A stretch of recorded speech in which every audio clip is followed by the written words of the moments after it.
Hey guys, tonight we take a slow, meandering walk through dusty markets, starlit caravan trails, and centuries-old trade routes, where history was less about grand empires and more about what people ate when they got peckish. You'll smell roasted barley before you see it. You'll pass a boy hawking pomegranate seeds wrapped in goat gut. And yes, you will absolutely be offered a sip of fermented milk that's been traveling by yak for 3 weeks straight. You probably won't survive this snack tour with your modern digestive system intact, but that's okay. So before you get comfortable, take a moment to like the video and subscribe, but only if you genuinely enjoy what I do here. And let me know where you're tuning in from and what time it is in your part of the world. I'm always curious who's drifting off where. Now, dim the lights, maybe turn on a fan for that soft background hum, and let's ease into tonight's journey together. You've just arrived in Kashgar, and the air is thick with spices, cumin, cinnamon, dried chili dust, and under it all, the quieter scent of sun-baked silk. A clumsy goat noses your leg as you pass a crooked stall with a sun-faded awning. The vendor's missing 2 teeth, but he grins like he knows your secrets. He offers you 2 things: a rough palmful of dried snow pears, translucent and pale, almost papery, and a small strip of camel jerky that looks like it might outlive you. You chew cautiously. The pear is cool and just sweet enough to remind you of snowmelt. The jerky, tough as a leather saddle and just as dusty, but spiced with something like coriander and smoke. Kashgar, a city that's been playing traffic cop for merchants, monks, and mercenaries for over 2,000 years, was a major hub in the western Xinjiang region of China. By the time you're here, let's say the early Tang dynasty, it's already a bit weathered, a little smug about its importance. This is where Central Asia breathes into East Asia, and with it comes an astonishing range of portable snacks meant for saddlebags, pockets, and trading tongues. Mainstream historians love to talk about silk and jade and gunpowder, but you're more interested in the things tucked into travel cloaks, like a pouch of salted apricot stones that you're told to suck on, not bite. Or the spice-dusted fig leather, which looks like it was peeled off the bottom of someone's sandal, but tastes shockingly like fig Newtons if fig Newtons were rolled in ground mustard seed and regret. The locals claim camel meat preserves better than beef or lamb in the region's dry climate, and some travelers swore by it, not just for its salty punch, but because it was believed to fortify the body against bad water. Historians still argue whether this was a genuine health practice or just desert bravado. One trader, his breath a perfect blend of onions and philosophy, explains that snow pears were originally grown high in the Tian Shan Mountains and had to be dried quickly after picking to avoid spoilage. Dried, they traveled astonishingly well. Eaten slowly, they could even trick your parched mouth into thinking it was hydrated. You pass another booth where an old woman is selling something that looks like soft chalk. She says it's milkstone, evaporated camel milk formed into powdery nuggets. You politely decline. She shrugs. Your loss, her ulcers. A pair of young Uyghur boys wave you over with palmfuls of grape honey nuts, little clusters of roasted walnuts bound with concentrated grape syrup, sticky enough to yank out a molar, sweet, rich, and much less threatening than that jerky. You sit near a fountain and watch as goods change hands, languages blur, and food serves its most ancient function, creating trust. You notice how each snack here does double duty. It's food, yes, but also medicine, currency, even charm. The camel jerky gets wrapped in silk swatches and sent east. The snow pears get offered to weary travelers like a first taste of home. And always someone is chewing, quietly, methodically, as if thinking is too hard on an empty mouth. Nearby, a man with sunburned cheeks takes a careful nibble of something crunchy, winces, then nods. Walnut shells soaked in vinegar, he explains in slow Chinese. You only suck on them. Break your teeth otherwise. His smile is vaguely threatening, but you accept one anyway. The vinegar floods your mouth, bright and sharp. You feel more awake than you'd like. You turn down a side alley and find a small child selling sun-baked melon rinds. They're cut thin, brittle like parchment, and flavored with powdered cumin and sesame. Not unpleasant, just odd. It said these rinds once lined royal plates in Chang'an. Now they line your pocket. There's a strange kind of peace in tasting things that history left behind, not because they were important, but precisely because they weren't. You're not chewing on treaties or dynastic ambition. You're chewing with the people who carried those things chewed when they were tired and bored and far from home. And you wonder, how many deals were sealed over camel jerky? How many friendships forged through shared snow pears? What secrets were whispered over grape honey nuts, sticky fingers and all? You take one last look at the marketplace, let your jaw rest from all the chewing, and get ready to move again. The Silk Road is long, and your stomach is cautiously optimistic. You've left Kashgar behind.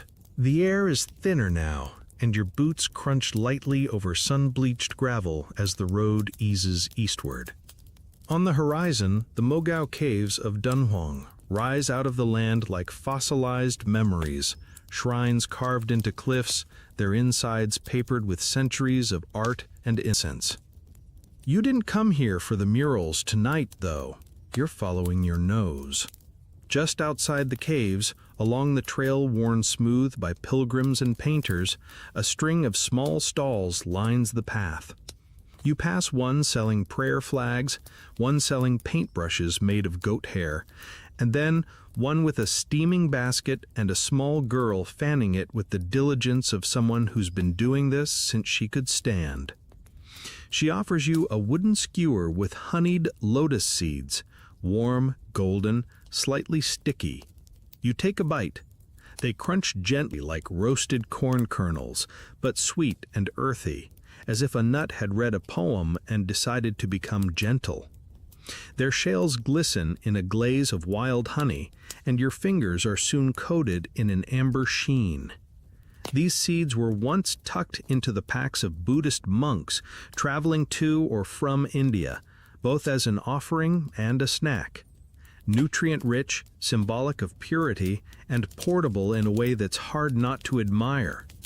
Historians still argue whether they were originally used more for ritual or for road food, but honestly, both purposes work fine when you're starving and spiritually curious. The air around Dunhuang is dry enough to preserve anything. It's said you can still find crumbs of ancient barley crackers tucked into cracks between manuscripts. Local snack makers lean into this desiccated aesthetic. Everything here seems either crisp, dusted, or encased in hard sugar. One elderly man pulls a cloth from a lidded basket and reveals a stack of spiced mung bean discs, pale green and dotted with black sesame, smelling faintly of cumin and something smoky. He offers one. It tastes like someone tried to bake the concept of vegetable memory, dry but oddly satisfying. Apparently, these were standard offerings left at cave altars, but nothing stops a traveling monk from having a nibble on the trail. There's a pervasive belief among locals that eating near a shrine brings good fortune, or at least better digestion. So the stalls outside Mogao developed into semi-permanent snack zones over time, especially during pilgrimage seasons. You glance at a group of pilgrims clustered around a pot of dried date porridge, each taking turns sipping the thick mixture with shared wooden spoons. It smells like molasses and hot stone. You're handed something wrapped in mulberry bark. Inside, 3 ginger-dusted melon balls. Dense, chewy, and sharper than expected. They make your ears tingle slightly. A merchant nearby winks. To keep the ghosts away, he says. Whether he means digestive or spiritual, you're not sure. Near the edge of the trail, 2 boys are selling blackened rice sticks, basically puffed rice bound with dark sugar and roasted over open coals until they almost taste burnt. A bit like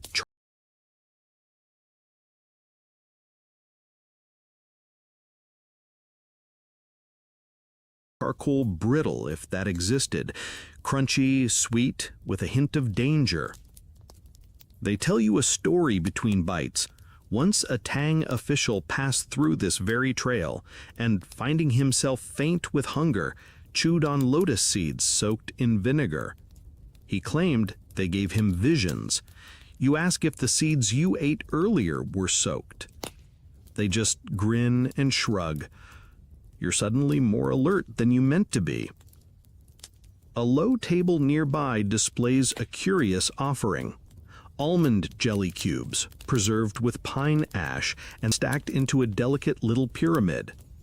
You try one. Cold, floral, strangely refreshing.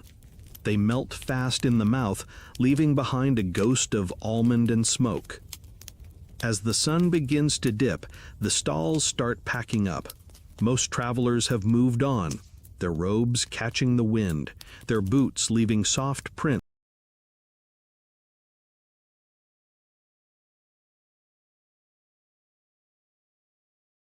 in the red best. You linger, nibbling on the last of your honeyed lotus seeds, now warm from your pocket.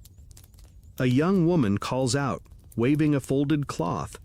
She unwraps it to reveal small round tea leaf cookies, greenish and speckled, smelling faintly like boiled herbs and roasted chestnut. You chew one slowly. It crumbles immediately, like it was barely holding together in the first place. She says they're made from leftover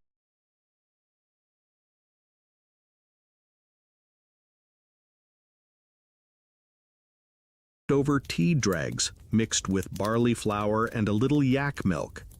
Pilgrim fuel, she calls it. You wonder how many of these snacks were born not from culinary ambition, but necessity.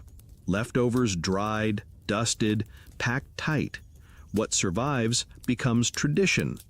What gets shared becomes sacred. What gets sold to strangers like you, well, that becomes memory. As you leave Dunhuang behind, belly modestly full, you carry more than a few crumbs in your robe folds. The honey from the lotus seeds has glued your fingers together slightly, and your tongue still tingles from that suspicious ginger. Up ahead, the road climbs. Your next stop will be colder, drier, and far, far saltier. But for now, you hum quietly to yourself, with sesame on your breath and no ghosts in sight. The road is steeper now, and the air thinner with every step. You wrap your scarf tighter as the wind begins to taste like old stone and frozen grass.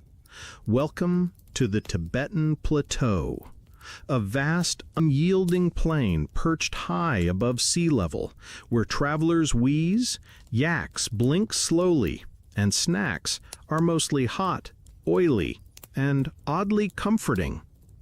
You've arrived in a tiny settlement nestled between wind-carved cliffs and prayer flag forests. The locals don't speak much, but they don't need to. They wave you toward a low tent where the unmistakable smell of butter and barley leaks from the seams. You duck inside. A woman hands you a bowl of yak butter tea, and you try not flinch. It's the consistency of melted candle wax, smells like smoked socks, and has a hint of salt that lands directly on your molars. But oh, it's warm, and that's all that matters at this altitude. Yak butter tea, or po cha, has been a staple of Tibetan culture for centuries. It's made by churning tea leaves, water, yak butter, and salt into a thick, frothy blend. While your taste buds recoil slightly, your chest feels warm for the first time all day. It's not a snack in the conventional sense, but it certainly replaces a meal, and in many cases, replaces the will to keep hiking. On the low wooden table beside you sits a stack of roasted barley cakes, dense, dark, and a little smoky. You tear off a piece. It crumbles in your hand, gritty like wet sand, but the flavor is nutty, hearty, grounding. Made from tsampa, a flour milled from roasted barley, these cakes are often kneaded directly into yak butter or rolled with dried cheese curds to create improvised on-the-go energy balls. Basically, trail mix's grim, ancient uncle. Outside, a man in layered wool robes unwraps a satchel to reveal rock-hard cheese nuggets called chirpy. You pop one in your mouth. Mistake. It's like chewing marble. These cheese bits are aged until they could be classified as weapons, but locals suck on them slowly during long treks. Your jaw politely declines the challenge. A group of monks walks by, each carrying a leather pouch filled with something powdery. You ask what's inside. The answer? Tsampa flour. Again. They eat it dry, mixed with tea or water, rolled into pellets and swallowed whole. No chewing, no time wasted, just fuel. You respect the efficiency. Near the edge of the village, someone's frying something in a shallow pan over an open yak dung fire. You approach cautiously. The man grins and offers you a bite of fried nettle fritters. Crispy little green things dusted with salt and juniper ash. You take one. It's surprisingly delicate, crackling like dried leaves underfoot, but with a vegetal kick that clears your sinuses. Historians still argue whether these high-altitude snacks were developed primarily for nutrition, spiritual significance, or just survival in a place where nothing grows easily. Some believe that butter tea, for example, had ritualistic origins, used to warm the soul as well as the body. Others argue it was just the only practical way to not freeze. You wander further uphill and pass a shepherd boiling something in a blackened pot. He gestures for you to sit and offers a bowl of fermented barley porridge, a tangy, gluey concoction topped with a slick of oil. It's polarizing. You eat it because he's watching. As the sun begins to set, the temperature drops fast. You huddle by a fire shared with two traders, one from Ladakh, the other from western Sichuan. Between them sits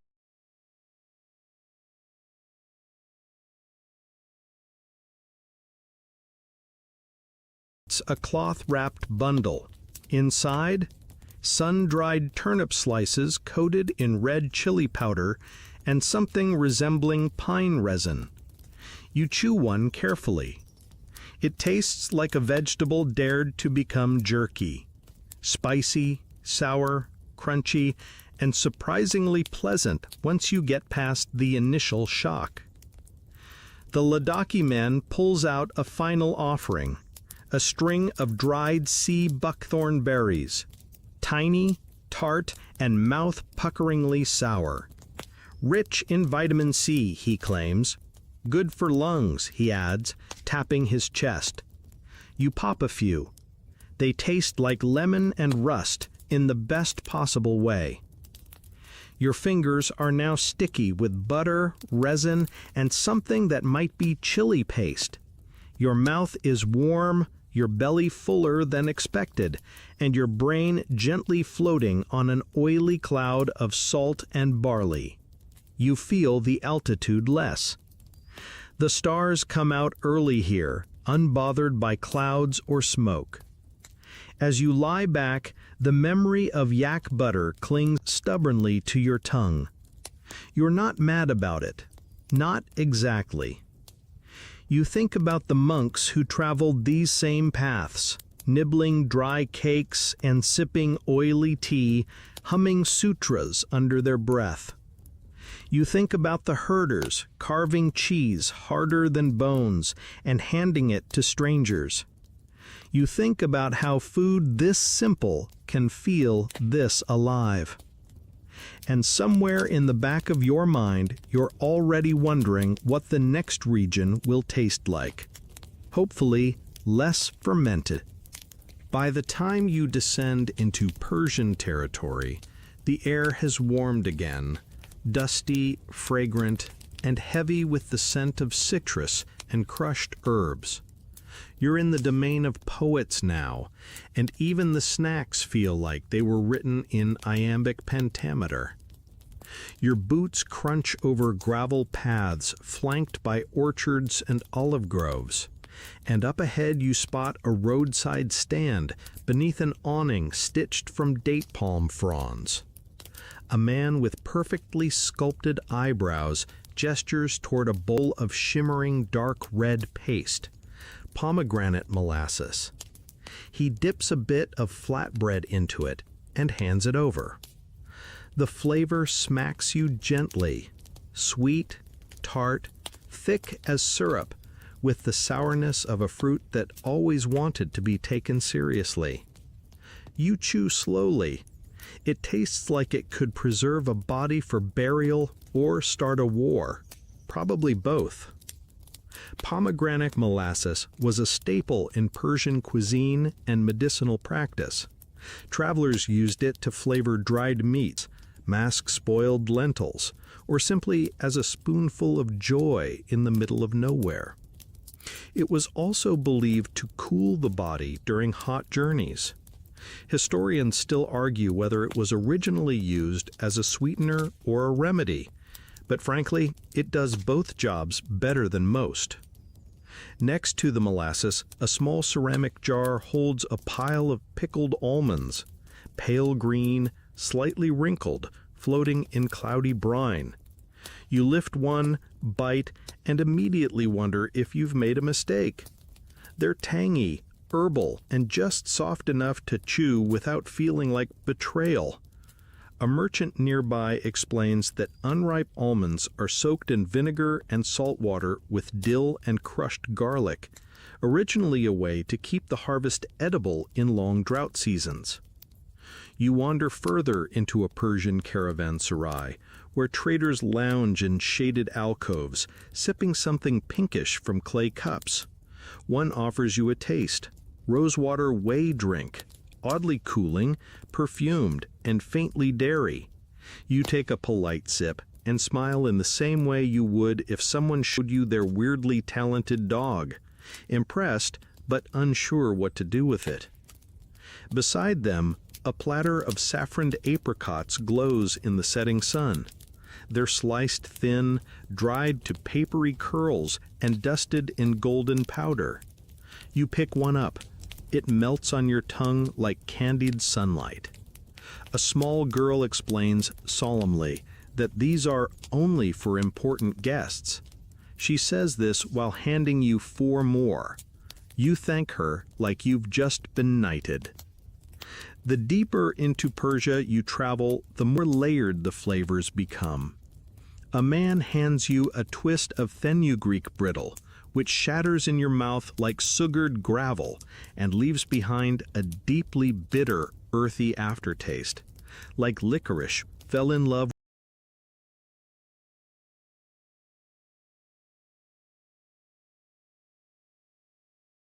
with soil. In one quiet courtyard, a merchant offers you a strange dried fruit wrapped in paper. Salted green plum leather, puckered and briny, designed to survive endless sandstorms. You bite. It's as if your mouth just walked through a desert and now needs therapy, but oddly satisfying. You stop at a rest point where fire-roasted breads are being slapped onto the sides of a tandoor-like oven. A boy tears off a corner and wraps it around spiced lamb fat crisps, thin, salty slivers cooked until nearly translucent. You take a bite. Crunch, rich, carnivorous. Your body thanks you. Your arteries sigh.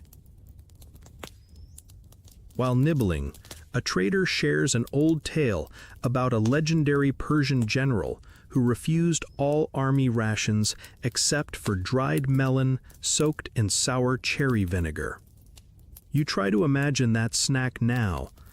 No one seems to have it, but they all nod like it was a perfectly reasonable request. Historians still argue whether this story was literal or just a poetic way of describing a picky eater. At the back of the courtyard, you notice a woven basket filled with sun-dried cucumbers, sliced thin and smoked over walnut shells. They crunch like chips, taste faintly like scorched gardens, and pair well with the small cup of date-seed coffee someone just handed you. You sip. Bitter, earthy, almost chocolatey. Made from ground-roasted date pits, it was often consumed during fasting periods or long hauls across the plateau. Traders swore it gave them the vision of lions. You suspect it gave them something else, maybe just the shakes. You lie back against a sun-warmed wall, belly content, pockets full of small cloth bundles now sticky with molasses and apricot sugar. The light softens. A lute plays somewhere nearby. It's hard not to feel like part of something older here, like the snacks themselves remember every hand they've passed through. They've traveled in saddle pouches, royal caravans, dusty trader satchels. Now they're yours, at least until you get hungry again. One last thing before you go. A wandering healer offers you a small lump of candied turmeric root, amber-colored and hard as rock. You tuck it in your cheek. It numbs your tongue slightly, then soothes your throat. He says, for speaking with fire. And with that strange little phrase lodged in your mind and turmeric lodged in your molars, you press on, toward the heart of Central Asia. Your mouth tingles, your feet are light, the road hums beneath you. The sun has turned fierce again, and the horizon glitters with that odd, shivering heat you only see in steppe country. You're somewhere near Samarkand now, maybe a day or two from the city itself, but the region's mood has already shifted. Fewer fig trees, more horses. Less rosewater, more saddle sweat. You pass a camp of traders huddled around low fires, their carts packed with felt, fermented goods, and a truly astonishing number of sheep bladders. One of the men sees you dragging your feet and waves you over, grinning like someone who's about to feed you something he absolutely knows you won't like. He offers you a bowl of kumis, or fermented mare's milk, a traditional beverage in the steppes of Central Asia, famously pungent, famously sour, and famously made from the milk of horses. It smells aggressive, like yogurt left in the sun, then re-fermented out of spite. You brace yourself and take a sip. It's fizzy, slightly bitter, and has a curious tang that could be lemon zest or goat breath. Honestly, it's not the worst thing you've had. You won't be buying a barrel, but you nod politely as the others raise their cups. Historians still argue whether kumis was consumed for nutritional purposes, medicinal uses, or simply to keep spirits high on those endless treks across the grasslands.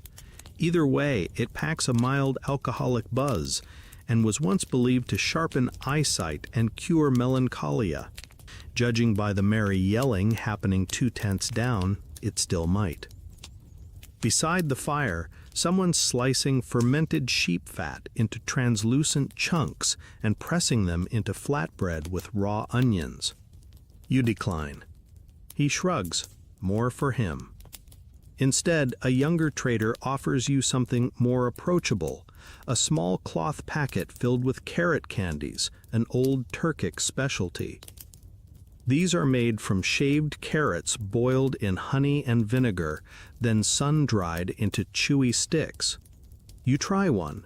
It's sweet, tart, with a faint crunch that suggests you might be chewing a vegetable's dream of being a dessert. Surprisingly good. You walk past another camp where a woman is stirring something in a clay pot. She offers you a spoonful of millet porridge laced with sour plum, a staple among nomadic families. It's soft, slightly tart, and very beige, comforting, like if sadness had a temperature. Further down the trail, a Kazakh traveler pulls out a tightly sealed pouch and reveals his prize, horse jerky, marinated in fermented garlic paste. He offers a slice. You chew. It's gamey, intensely salty, with a whiff of barn that clings to your sinuses. Not terrible, definitely unforgettable. He watches your face with great amusement, and then pats your back hard enough to realign your spine. In the shade of a juniper bush, a pair of travelers sit chewing something thoughtfully. You sit with them. One hands you a bundle of dried gooseberries rolled in salt and pepper. Tart, puckery, with just enough kick to wake your taste buds. These fruits grow wild in parts of the steppe, and travelers say they're good for keeping the throat moist and the stomach calm. You're grateful. Your stomach's been through a lot lately. You spot a child tugging at your sleeve, holding out what looks like a flattened dough coin. She smiles and says it's sun-baked yogurt bark, made by spreading fermented milk onto stones and drying it until crisp. You nibble the corner. It dissolves into a sour cloud, like biting into dusty lemon air. Not bad. Oddly satisfying, especially in the dry heat. Nearby, someone's roasting wild onion bulbs in hot sand. The smell is intoxicating, earthy, sharp, a little sweet. They hand you one wrapped in linen. You peel it, take a bite. Soft, buttery, with a flavor like roasted garlic and regret. You immediately want 3 more. A particularly flamboyant Sogdian trader offers you a snack from his cart. Plum paste jerky strips, flavored with mint and wine lees. They were originally designed as a dessert for traveling nobles, he explains, but now they're just a favorite among long-haul merchants. The texture is somewhere between licorice and betrayal. You take another bite anyway. He laughs and shows you a pouch of pressed rhubarb cakes, dried and pounded flat with pine ash. He says they aid digestion. You pop one in. Your stomach immediately agrees, possibly out of fear. As the evening arrives, the wind picks up, carrying the smell of livestock, leather, and something faintly fruity. One woman offers you cucumber rinds pickled in fermented mare's whey. You pause, politely refuse. She grins like she expected that. You sit on a large stone as the sun dips, chewing quietly on another carrot candy, watching as fires are lit and songs rise into the sky. It's easy to forget how harsh this land can be when the food sings so loudly. It's also easy to remember that for these nomadic people, snacks weren't just for enjoyment. They were survival tools, long-lasting, nutrient-dense, made from whatever you could preserve. And if it made you burp fire or dream of horses, well, that was just part of the charm. You lie back against a saddlebag, still humming that strange melody of pickled plums and fermented everything, and close your eyes to the sound of horse bells and soft, drunken arguing in 3 languages. You wake to the sound of something sizzling. A breeze, heavy with sugar, cardamom, and wood smoke, carries you forward, toward the edges of a bustling Sogdian caravanserai, where dozens of traders have made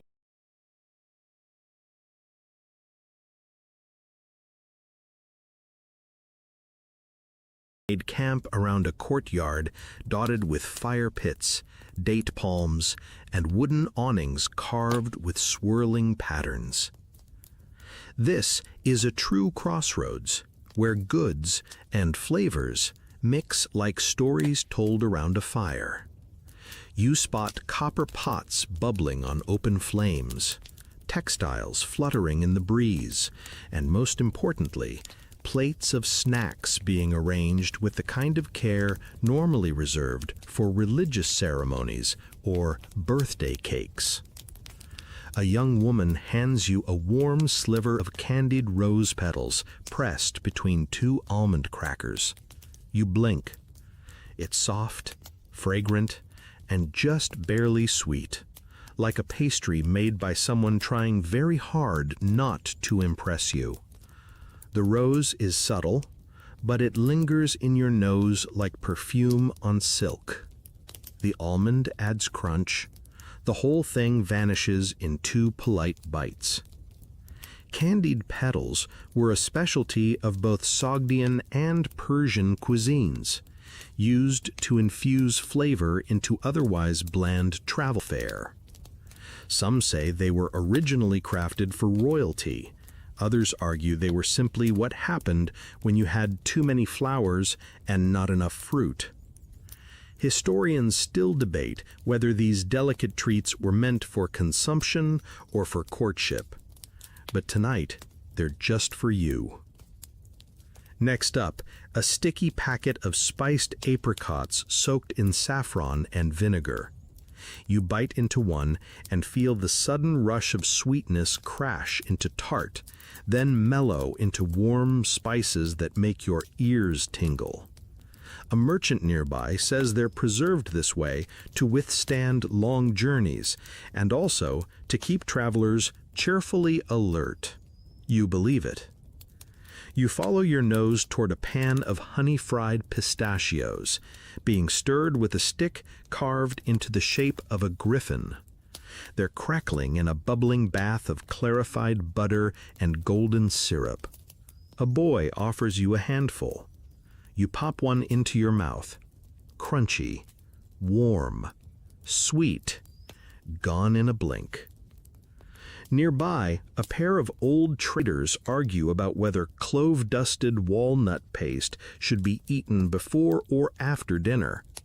One offers you a taste. You accept. It's sticky, rich, and coats your mouth like the memory of a dessert you once loved and can't quite remember. Not exactly candy, not quite nut butter, somewhere in between. There's a stall selling something truly strange. Charcoal-baked quince slices, wrapped in grape leaves and slow-roasted in clay. You try one. The texture is leathery. The flavor is sweet, smoky, with a bitter finish. Apparently, these were thought to calm the heart and encourage polite digestion, whatever that means. you're not sure your stomach believes in manners anymore. A young girl sets down a small bowl in front of you. Pine nut halva balls, dusted with poppy seeds. One bite and you're somewhere else entirely. Sweet, grainy, a little chewy. The kind of snack that makes you exhale through your nose and stare at nothing for a while. They say halva was passed around as a peace offering between rival traders. You can see why. It's impossible to fight while your mouth is full of nostalgia and ground seeds. Someone hands you a strip of mint-laced date leather, folded like ribbon. You bite. It's cool, sticky, a little bitter, and very, very brown. Travel candy at its most utilitarian.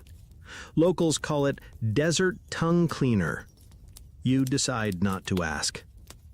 By a fire pit, a couple from Bactria is roasting chickpea patties on a flat stone, crispy on the outside, spiced with coriander and dried lime. One of them presses a patty into your hand with a smile.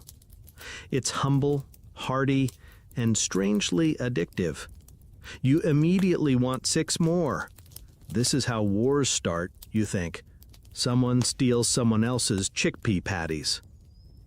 You overhear a debate between 2 scholars about whether the Sogdians introduced saffron snacks to China or vice versa. One claims to have evidence in the form of a ledger noting saffron exports for the livening of dull rice. The other claims that was a mistranslation, and it actually said, for use in funerary incense. You sip some dried fig tea and let them hash it out. At the far end of the camp, a woman is selling something she calls caravan sugar. Compressed blocks of dried fruit pulp mixed with salt and pepper. She slices off a piece. You chew. It's rough, chewy, salty sweet, and makes your teeth itch. Perfect for long rides, she says. Or emergency bartering, or curing boredom. It does all 3. You lounge against a wall, licking saffron and vinegar from your fingertips, when someone passes you a pouch of toasted melon seeds seasoned with sumac and ground tamarind. You pop a few. They're tangy, nutty, and weirdly satisfying to crunch between your teeth. You imagine ancient poets arguing over melon seeds while composing love letters in the margins of trade manifests. By now, your bag is bulging with sticky paper packets and cloth wraps tied with twine. Your breath smells like flowers, vinegar, and a faint trace of toasted walnut. Your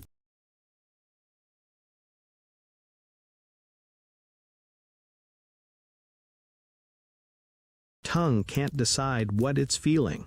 Sweet, sour, spiced. All 3? The fires burn low. Traders sleep in curls of fabric and laughter. The wind has cooled. You feel full, not just in your belly, but somewhere deeper.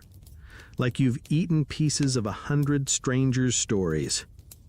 And yet, the road tugs gently at your sleeve. Because ahead, beyond the caravan walls, life flavors even stranger. A little crunchier. A little closer to things that once crawled. You smiled sleepily. You'll chew them too. Eventually. You set out before sunrise, the air crisp and still with a thin mist curling along the path like a lazy snake. The road now winds toward the heartlands of China, and as the sun rises behind the jagged hills, you find yourself entering a region where snacks begin to take on an entirely new texture, softer, squishier, and occasionally still moving. The first village you pass is nestled beside a mulberry grove, the trees rustling with faint motion. You pause to admire the view, and that's when you notice the trays laid out beside the houses. Hundreds of silkworm pupae drying in neat little rows, like ancient finger food, waiting for courage. You're not quite sure who offers you one first. A small boy, maybe, or possibly a grandmother with excellent aim and a plateful of roasted insects. But either way, you're handed a hot, crisp, boiled silkworm, seasoned with ginger and soy. It looks like a tan peanut with legs. You pop it in your mouth. The outside crunches, the inside does not. The flavor is nutty, vaguely meaty, and entirely unforgettable. Silkworms have been part of Chinese street cuisine for over a millennium, especially in silk-producing regions like Sichuan and Jiangsu. Nutrient-dense, easy to raise, and resilient to travel, they were especially common in the warmer months. Historians still argue whether their popularity was purely practical or also tied to certain spiritual traditions, where eating the silkworm was said to bring harmony with nature. You're just hoping it brings harmony to your stomach. You move along to a market street, where a vendor stirs a bubbling pot of something dark red and thick. She offers you a slice of toast slathered in spiced beetle paste. You pause. She nods encouragingly. The paste is made from ground water beetles, chili oil, black vinegar, and star anise. You chew. It's spicy, slightly metallic, and surprisingly similar to spicy miso. You pretend not to like it, then go back for a second slice. A man squatting beside a tray offers you what looks like chewy candy. Dried jellyfish strips, he explains. Sweet and salty, good for knees. You accept one. It's rubbery, dusted with sesame and sugar, and tastes like a gummy bear took a swim in brine. The texture makes your mouth pause halfway through, unsure whether to commit. You swallow anyway. Your knees feel the same. By the harbor, in a small canal town, a woman hands you a cone filled with lotus root crisps, thin, golden rings fried in duck fat and dusted with cinnamon.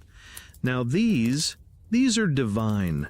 They crunch like perfection, sweet, savory, floral, a rare snack that loves you back.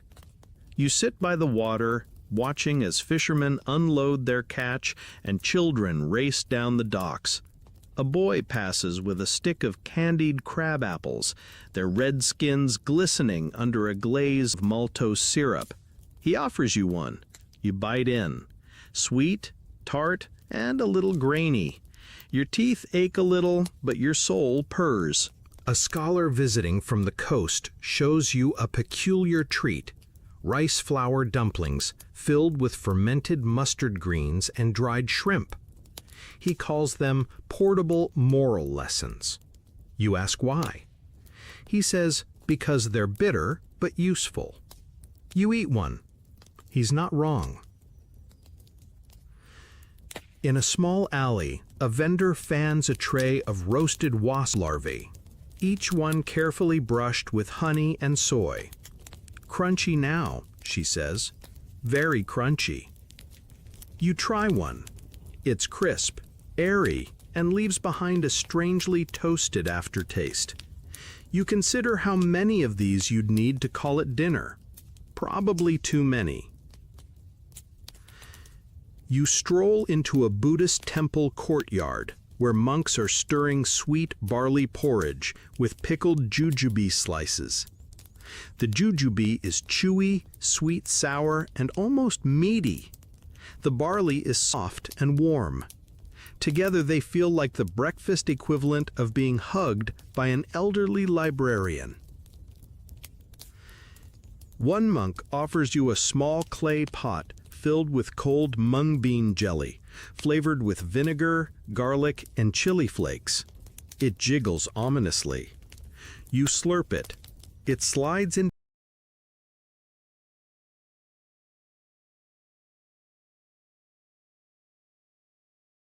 your mouth like a gentle dare and hits with a spicy sour zing that somehow clears your sinuses and your conscience. Later, you pass a dried goods stall selling pressed melon seed cakes stacked like bricks. You buy one. It crumbles like brittle when bitten, releasing the buttery richness of roasted seeds and just a whisper of honey. You pocket a few more for the road. Even further east, you reach a lakeside village famous for its medicinal snacks. A traveling herbalist offers you a chewable plum kernel biscuit laced with licorice root and powdered deer antler. You raise an eyebrow. He says, "Very good for long walking." You bite. It's grainy, bittersweet, and tastes faintly like mossy furniture. You chew slowly, wondering what your legs will feel like tomorrow. At dusk, a young woman gives you a folded leaf bundle filled with sticky rice balls coated with crushed black sesame and ginger powder. They're warm, soft, a little gooey. You take a bite and suddenly feel every mile you've walked melt into the back of your eyes. You sit quietly on the temple steps, your belly mildly confused but mostly satisfied. The taste of beetles, roots, jujube, and silkworms still lingers in your mouth like a dream you're not quite ready to wake up from. And in that still moment, you realize the Silk Road was never really about silk. It was about flavors that travel, stories that crunch, and the people willing to eat strange things with strangers under the same sky. The trail turns rocky again as you descend from the east into the highlands of what is now Kurdistan, where wind-worn hills cradle small villages, and every stone seems to carry its own whisper. You pass terraces of olive trees and crooked stone ovens, the smell of burnt thyme and roasting something inviting you closer. You're led by a herder's daughter to a family courtyard, where you're offered a snack wrapped in what looks like very old parchment. Inside, goat cheese wrapped in fig leaves, aged until its scent could politely be called assertive. You take a nibble. It's creamy, salty, and tinged with something smoky and herbal, thanks to the fig leaves it's been sleeping in for weeks, possibly months. Road cheese, the girl says, keeps for months, maybe years. You don't ask if this piece is from last year, but you do finish it. You're a professional now. A little later, a caravaner from the Zagros Mountains shares a cloth bundle of turmeric-dusted dates stuffed with crushed walnuts. They're soft, golden, a little gritty, and absolutely addictive. Turmeric stains your fingertips as you eat. Your mouth fills with warmth, spice, and the odd satisfaction of something your ancestors would have also chewed while contemplating cloud shapes. These kinds of preserved dates traveled well in arid climates, and historians still argue whether their original use was medicinal or indulgent.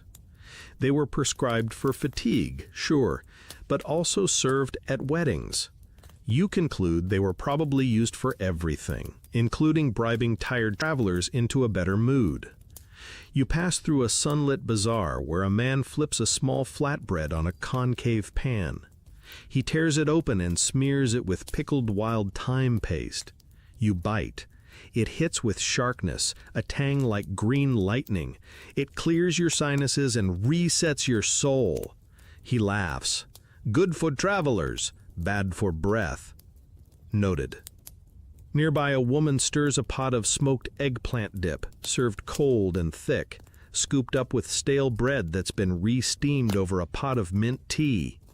The eggplant is almost sweet, the smokiness mellow, and you start to understand how humble vegetables here are coaxed into greatness by sheer necessity and ancestral stubbornness. A boy brings over a plate of roasted chickpeas coated in sumac and salt, their skins blistered and popping. You toss a few in your mouth. Crunchy, tangy, familiar, and new all at once. Perfect for snacking as you walk, or tossing at someone who took the last date-stuffed cheese. Further up the trail, a shepherd offers you a curious treat: dried sour plums rolled in ash, a local method of preserving fruit using wood fire remains. You hesitate. He insists. You bite. It's tart, smoky, and somehow better than it sounds. The ash isn't gritty, it's part of the flavor now. You wonder how many brilliant food ideas began as accidents. As you descend into a valley village, you're handed a small clay bowl filled with cucumber yogurt dip, thickened with barley flour. It's cool, herby, and just solid enough to scoop with your fingers if no one's judging, which here they aren't. Refreshing in the heat, surprisingly filling. You rest under a fig tree, where an old woman peels open what looks like a miniature pouch made of dried grape skins. Inside, dried apricot pulp mixed with dried mint and crushed olives. You nibble. Sweet, salty, earthy, and tangy? It's like trail mix made by a poet on a very tight budget. She smiles as you chew. Good for long thinking, she says. Later, at a mountaintop spring, a trader offers you a cup of barley sherbet infused with wild anise and rose petals. It's cool, sweet, with a faint licorice bite that lingers behind your teeth like a rumor. This drink, you're told, once refreshed royal envoys as they crossed these paths. You believe it. You also want a jug of it for later. Near the end of the day, you're given a wedge of lamb fat and lentil pie, folded into layers of thin pastry and slow-baked in ash. It's not quite a snack, not quite a meal. Dense, rich. The kind of food that stays with you, emotionally and otherwise. Locals swear it builds knees, which might be a mistranslation or just solid nutritional advice. And just before sundown, you sit beside a man rolling small orbs of quince leather wrapped around cracked peppercorns and fennel seeds. He hands you one. You chew slowly. The quince is tart and chewy. The pepper hits late. The fennel lasts forever. A full journey in one bite. As the wind picks up and the horizon goes gold, you realize your pockets are full again. Cheese crumbs, date sugar, a bit of thyme under your fingernail. Your lips tingle from pepper and mint. Your soul feels heavy and light at once. In the hush of twilight, you understand what the traders meant when they said food carries memory. It does. You're chewing memories, and now they're yours too. You don't so much arrive in South Asia as tumble into it, senses first. The colors shift. The air is heavier, riper, buzzing with insect song and the scent of mango, dust, and something sharp and vinegary that instantly makes your mouth water or possibly twitch. By the time you reach a small market outpost near the northern edge of the subcontinent, somewhere between Taxila and Peshawar, you're already surrounded by baskets overflowing with tamarind bark, charred beetle leaves, and mysterious pickled things that look like they could file taxes on their own. A wiry vendor with the confidence of a snake charmer hands you a flat strip of something brown and glossy. Peppered lizard meat, he says, dried over hot stones, very good for the joints. You look at it. It looks back. You chew. Tough, spicy, gamey. Surprisingly clean flavor, though you can't quite tell if that's from the seasoning or the fact that it's been smoked within an inch of its lizardy life. Lizards were used more often than you'd think in early South Asian foodways, not for religious reasons, but practical ones. In dry regions, they were protein that could be preserved without the hassle of herding or pasture. Historians still argue whether certain reptiles were prized delicacies or just last-ditch trail snacks. Your jaw's still locked from the chewing, so you're inclined to believe both. Beside a temple wall, a girl sells little pouches of spiced jackfruit seeds, roasted and coated in turmeric and dried mango powder. You pop one. Crunch, earthy, almost nut-like, with a tart finish that makes you blink. They're known locally to aid digestion and chase away bad spirits of the stomach, which you suspect is code for everything you've eaten this week. You move through the market slowly, greeted with warm grins and strange offers. A man slicing something pale and sticky calls you over. "Coconut vinegar jelly cubes," he says. "From the south. Good for heat." They're translucent, quivering, and sour enough to straighten your spine. You eat one and instantly regret and then crave another. A roadside vendor fans coals under a clay pot, turning skewers of charred okra dipped in jaggery and black salt. You take a piece. It's chewy, sweet, savory, with a bitterness that clings to the back of your throat like a stubborn memory. Oddly comforting. You pass a shrine where pilgrims snack on something wrapped in a dried banana leaf. You're handed one. Inside, rice cakes mixed with tamarind pulp and sesame seed brittle, pressed into chewy discs. Portable, pocket-friendly, and surprisingly addictive. One elderly woman seated cross-legged beside a basket offers you crispy lentil fritters stuffed with sour hibiscus flowers. You blink. She nods. You bite. Crunchy, floral, spicy, a little like biting into a garden argument. A man near the well unwraps a cloth bundle and reveals pickled garlic cloves stuffed into dried gooseberries. He pops one into his mouth like candy. You do the same. It's sharp, sweet, and makes your whole jaw go electric. You try not to cry. He chuckles. Further along the dusty road, a spice vendor pulls you aside and places a small cone of sugarcane-wrapped fennel seeds and asafoetida chips in your hand. "Chew slowly," he warns. You do.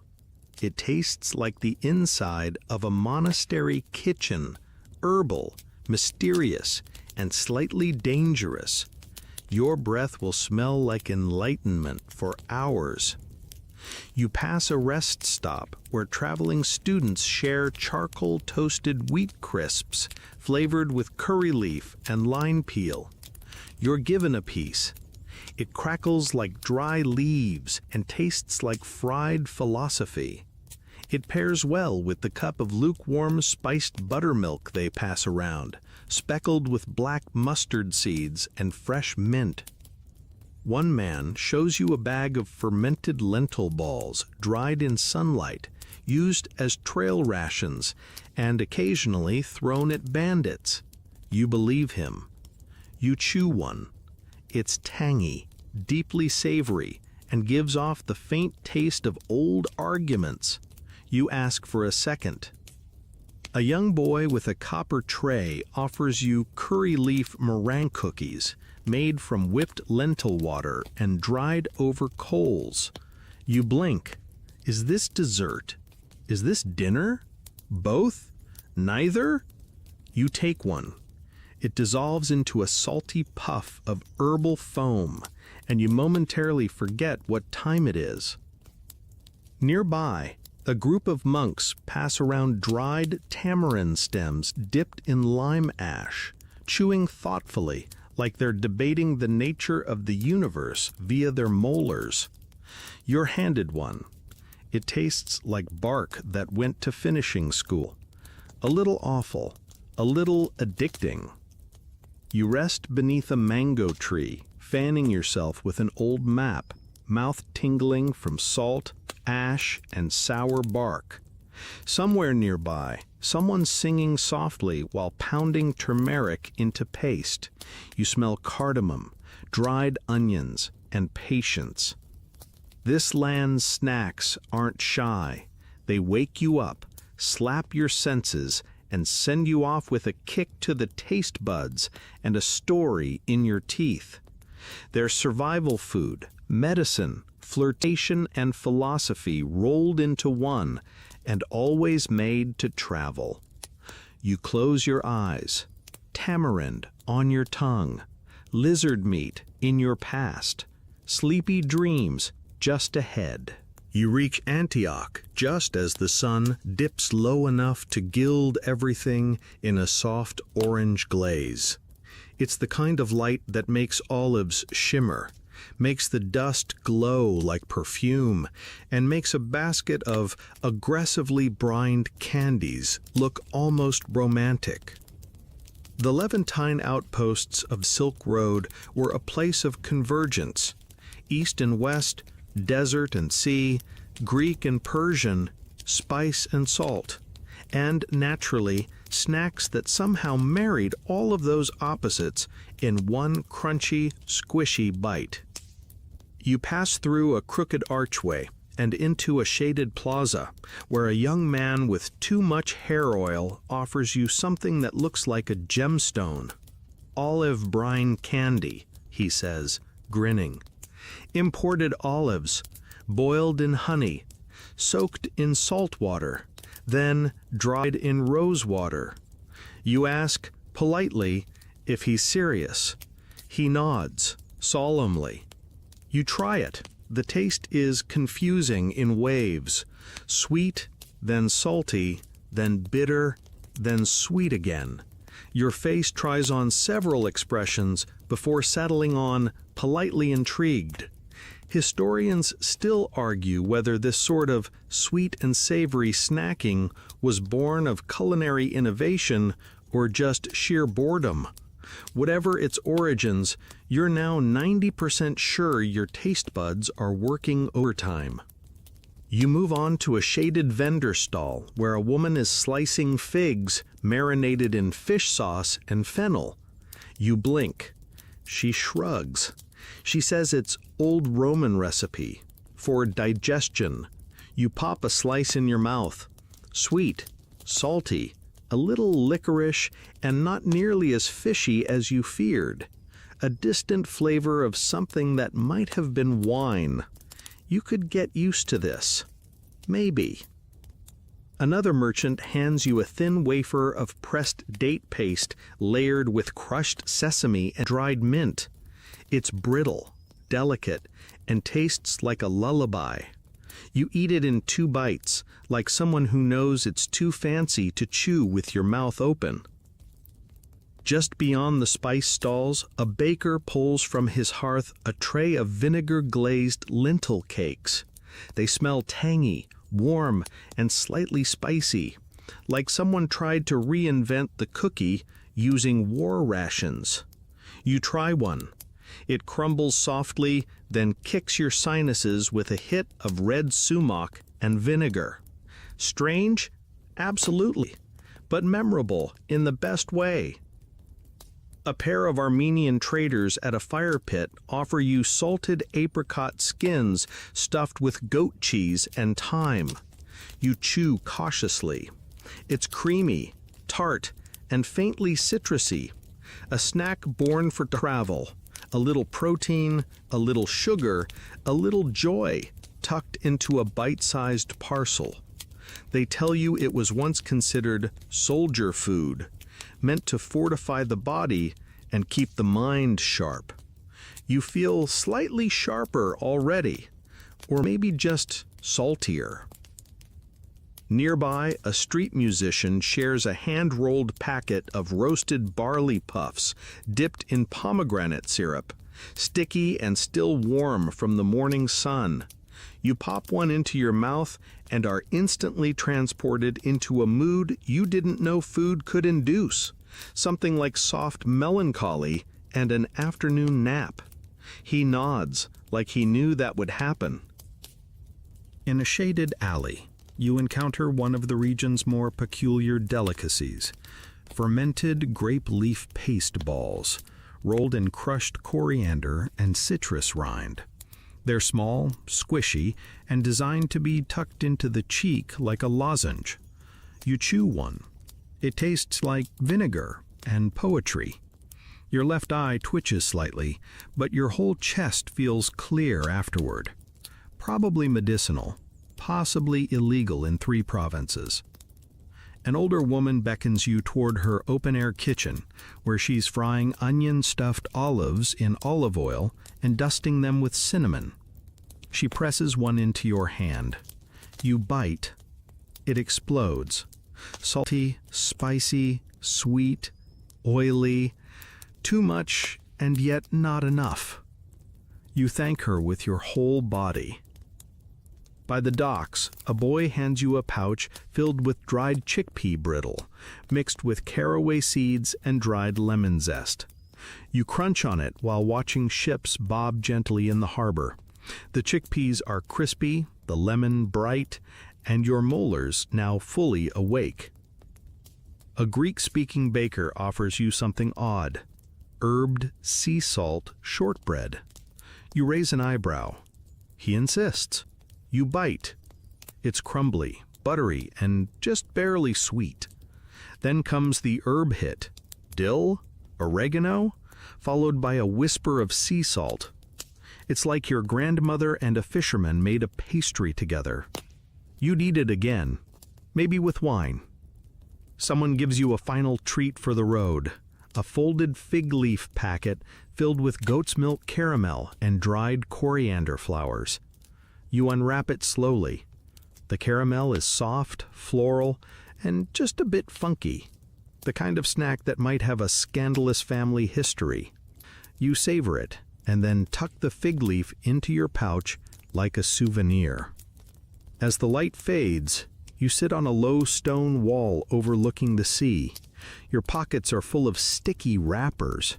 Your mouth tingles with salt, mint, vinegar, and nostalgia. Antioch doesn't give snacks. It offers puzzles. Each bite a riddle. Each flavor a balancing act between the land and the sea, the east and the west, the ordinary and the strange. You lean back, heavy with food and thought. You can still taste the olive brine candy, somehow. And you know, without question, that the road ahead will only get weirder. The terrain stretches flat and pale now, a land scorched by sun and silence, deep desert country. You've crossed into a world of wind-carved stone and bleached sand, the kind of place where snacks need to be as tough as the people who carry them, and where even food seems to whisper, "I survive, therefore I am." Your camel driver, a wiry man with teeth like polished ivory, offers you something from his saddlebag. He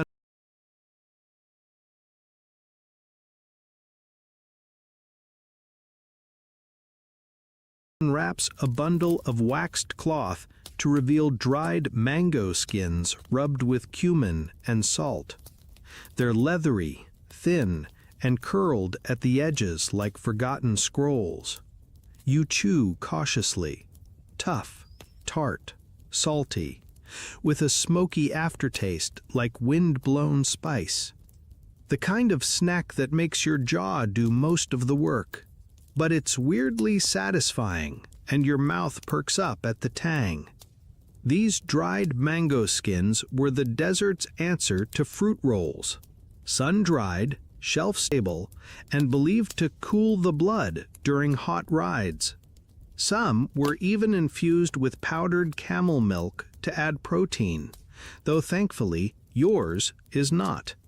Historians still argue whether these were reserved for warriors or simply handed out to restless children. Either way, you feel oddly heroic chewing one. Further along the trail, you stop in a sun-bleached outpost where traders are tending a charcoal fire under a flapping canvas. One of them hands you a peculiar triangle, a camel cheese wafer, crisp and thin, made by drying sour camel milk into flakes and pressing them between flat bread sheets. You bite in. It shatters instantly, sharp with tang and salt and an undertone of something goat-adjacent, but in the best way.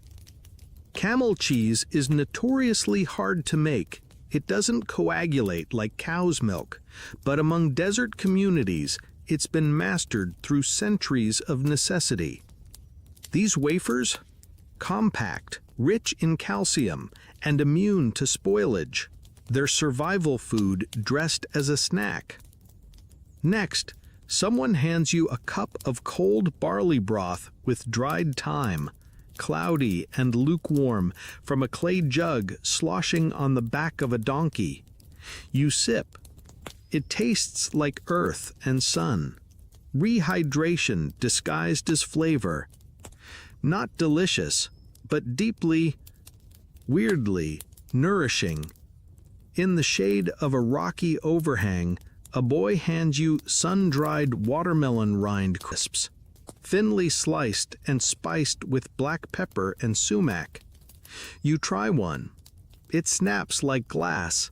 The flavor? Sweet, sour, peppery, and oddly meaty. You glance at the boy. He nods solemnly, as if to say, yes, it's supposed to taste like that. A man nearby breaks off a chunk of baked lentil and salt bar, something that looks like it could patch a hole in your sandal. You gnaw on it. It's dense, gritty, and tastes like the bottom of a storage sack. But somehow it grows on you. Your stomach seems to approve. It always does when lentils are involved. Later, at a dusty caravanserai made from stacked limestone and good intentions, you're served fire-roasted date pits, cracked open to reveal their smoky, nutty interiors. They're chewed slowly, less for flavor and more for passing time. You crunch one. It's like nibbling on desert wisdom. A woman passing through offers you something she calls sandcakes, which turns out to be roasted semolina balls flavored with burnt sugar, dried rose petals, and cardamom. You bite. It crumbles in your mouth like dry snow, sweet and gritty and oddly floral. It coats your tongue, then disappears like a ghost. You're immediately handed another. Along a winding pass, you're offered a small packet of dried fermented yogurt pucks, shaped like buttons and meant to be sucked on, not bitten. You try anyway. Mistake. Your jaw sends you a warning. So you suck. It tastes like the memory of cheese mingled with salt and thyme. Surprisingly addictive once your mouth stops protesting. One of the older camel herders produces a cloth roll of date paste logs, studded with crushed nuts and rolled in powdered coriander. They're slightly sticky, slightly spicy, and perfect for slow chewing under a cruel sun. He says it's good for heart, bones, and memories. You ask, which memories? He just chuckles. Someone offers you a handful of charcoal roasted chickpeas and melon seeds, blackened on the outside, warm in the hand. They crack between your teeth like tiny firecrackers. The salt is faint, the crunch immense, the joy subtle. You share a fire with a quiet traveler who unwraps a bundle of fig leaf tamarind squares, cut into neat cubes and wrapped in goat parchment. The flavor? Sharp, smoky, sticky, like sour fruit leather got a diploma. You suck one while staring into the flames and wonder how many miles are left. The last offering of the day is something odd. Camel tallow fritters dipped in cinnamon oil. You raise an eyebrow. The cook shrugs. "Desert donut," he says. You take a bite. It's crisp on the outside, dense and savory sweet inside, with a whisper of fat that lingers on the tongue like a well-told tale. As darkness falls, the desert cools fast. You wrap yourself tighter and nibble the last of your mango skins, feeling the day settle into your bones like fine dust. Here, snacks aren't meant to impress, they're meant to endure. Salted, dried, smoked, or pressed, each one is a pact with the land. If you chew me slowly, I'll carry you farther.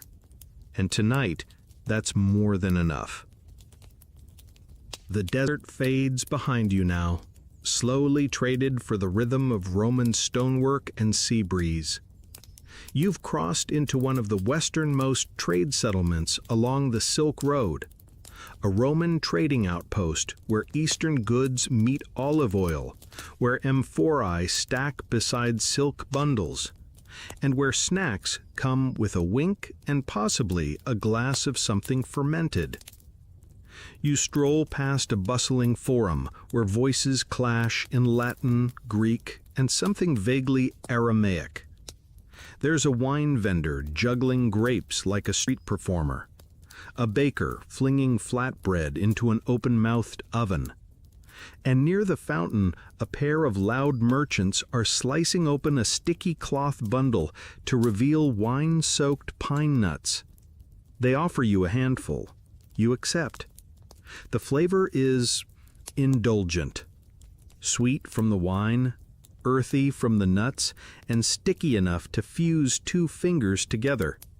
Apparently, these were popular among traveling dignitaries and upper-class merchants. Protein-packed, wine-infused, and easy to stash in togas. Historians still argue whether pine nuts were more often used in travel food or aphrodisiacs, but in this case the answer might be yes. You walk further into the heart of the outpost, guided by your nose more than your feet. A baker waves you over to sample a fennel cake, small, round, and golden, with a crust of crushed honeycomb and tiny fennel seeds baked right in. You take a bite. It crumbles instantly, filling your mouth with warm sweetness and the lightest touch of licorice. You immediately want to write poetry, or sleep in a vineyard. These cakes, you learn, were often sold outside bathhouses or tucked into soldiers' saddlebags as compact energy boosts. The fennel was thought to aid digestion and sweeten the breath, two things you're beginning to appreciate more with every leg of this journey. By the docks, a woman roasts salted broad beans in olive oil, shaking them in a hot pan until their skins blister. She offers you a warm handful in a waxed paper cone. Crunchy, nutty, salty in a way that hits just right after a morning of travel. You ask how long she's been selling them. She says, since Rome had emperors and olives were still exciting. A nearby vendor wraps a leaf of grapevine jerky around a piece of aged cheese. Gently pickled and sun-dried, the leaf is chewy and sharp, pairing surprisingly well with the smoky cheese inside. You chew slowly, wondering how many people have sat right here, by the sea, gnawing the same strange snack. There's a group of philosophers, drunk ones, debating loudly over bowls of honeyed barley clusters, each one pressed together with fig syrup and lemon peel. You sneak a few from their table when they're distracted by a particularly heated argument over whether sleep is an illusion. The barley bites are soft, sweet, and oddly crunchy in the middle.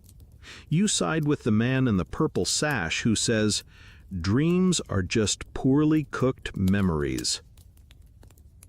A boy with ink-stained hands sells cheese-filled grape dumplings, something his mother apparently invented when flour ran low. You take one. It's soft, tart, and tastes like a picnic blanket left too long in the sun, in the best possible way. You ask for another. He charges you double and calls you a generous fool. One older vendor sits beside a tray of roasted fig chips, sliced paper thin, crisped in olive oil, and dusted with dried rosemary and sea salt. You buy a handful and eat them slowly as you watch seagulls harass fishermen for anchovies. The chips taste like sun-dried thyme. In a side alley, a merchant peels open a jar and offers you a spoonful of black garlic paste with crushed walnuts. You accept. It's sweet, savory, dark as ink, and spreads across your tongue like velvet mixed with thunder. He tells you it was once used as an offering in certain funerary rites. You nod, then take a second spoonful, half in reverence, half in addiction. Later, by a shady marble column, a soldier on leave offers you grilled chickpea balls dipped in cumin yogurt. You bite into one. It's smoky, crispy, and gone too fast. He tells you it was the only thing his cohort ever agreed on. You can conquer empires, he says, but try getting 10 men to agree on bread texture. A few stalls down, a poet is chewing on a strip of lemon-rind nugget with crushed myrtle seeds. He gives you a piece without speaking. You chew in silence together. It tastes bittersweet, floral, and a little wild, like something meant to be eaten slowly while watching stars. You thank him. He bows like it's nothing. As the day fades, you follow the smell of roasting fish into a small taverna, where a plate of anchovy-stuffed olives coated in crushed hazelnuts waits for someone foolish enough to try it. You are that fool. You eat one. It's strange, salty, crunchy, and somehow nostalgic. You finish the day seated on a crumbling step overlooking the harbor, watching ships load silk bolts and ceramic jars, tasting faint traces of wine, fennel, and figs still on your tongue. The sea is near, the next road longer. But for tonight, you are full of Roman snacks, bartered stories, and the kind of sleepy satisfaction that only comes from chewing history. The road south grows quiet now. You've left the coast, the stones of empire, the buzz of Latin and gold. What remains is heat, and a long red road that runs through scrub land and open sky. You're entering the territories where trade slows, not because people don't travel here, but because everything else moves slower. The air, the animals, even the snacks seem to take their time. You come to a crossroads marked only by a shriveled tree and a man selling food from a donkey cart. His specialty? Burnt onion paste spread over barley cakes. You chew. It's smoky, deeply savory. The onion flavor has been slow cooked into something dark and mysterious, like roasted garlic that forgot how to be friendly. Strangely satisfying. He tells you the paste is used in this region to treat fevers and cool down an angry spirit. Whether that means a literal spirit or just someone having a bad day isn't clear, but the paste is delicious, so you nod and eat more. You notice a wedge of lemon resting beside the pan, left there to absorb the bitterness. You leave it in peace. You press on toward a village where children chase dust devils and women sit around a communal fire, slowly baking charcoal-baked yams. These yams are nothing like the sweet orange ones you're used to. They're white-fleshed, hard, sliced into coins and placed directly into hot ash. When handed to you, they're still warm, smoky, soft in the middle, and coated with crushed coriander and chili powder. You eat 5 before you remember your manners. These tubers were a staple in many marginal Silk Road routes, nutrient-dense, easy to store, and immune to heat. Some scholars believe charcoal baking was used not just for flavor, but for purifying the roots spiritually. Others say it was just the best way to not burn your house down. Both make sense. Later, under the shade of a thorny tree, an old woman gives you a curious offering: sun-dried lemon slices smeared with rock salt and tamarind pulp. You chew one. It's so sour your ears ring. But then the salt hits, and your mouth wakes up like it's late for something important. Not a casual snack. This is food that demands your full attention. As you wander through a goat herding camp, a quiet elder offers you a cloth pouch of carrot